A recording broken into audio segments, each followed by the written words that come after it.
with depression often feel constantly tired and exhausted. Even though they used to be very active, many stop exercising altogether when experiencing depression.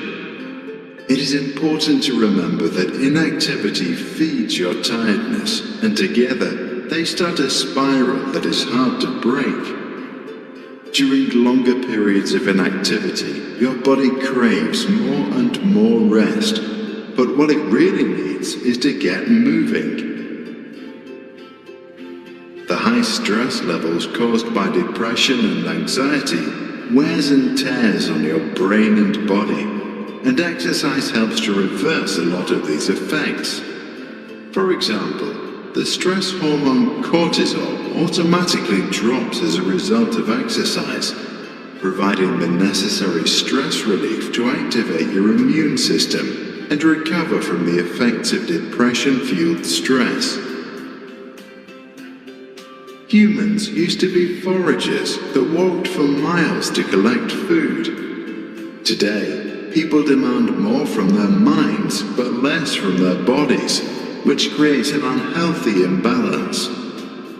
Exercise restores this balance by allowing our minds to rest and our bodies to release tension, creating an almost endless range of positive side effects, including improved mood, concentration, and learning.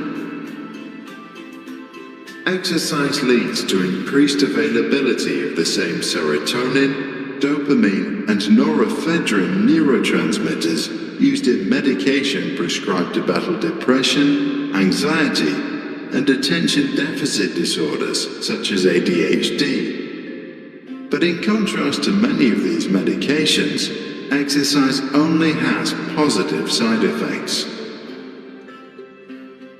Actually, exercise is repeatedly found to be as effective as antidepressants to battle mild to moderate depression. In follow-up studies, the long-term effects of exercise exceeded those of antidepressants, and a study by the University of Wisconsin even showed exercise alone to be as effective as psychotherapy. School programs have had great success in helping kids with learning and attention difficulties perform better at school through programs that increase their physical activity throughout the day. For many children, exercise has had a better effect than the often prescribed Ritalin, which is a dopamine stimulant. It is very important that you get started with exercise, even though it might be the last thing you feel like doing right now. The first time you exercise, you might not experience all the positive effects, but rest assured, they will come when you get into the groove of it. If you experience pain in the shoulders or other body parts, it is important to know that even light exercise has anti-inflammatory effects, which can help reduce inflammation and pain.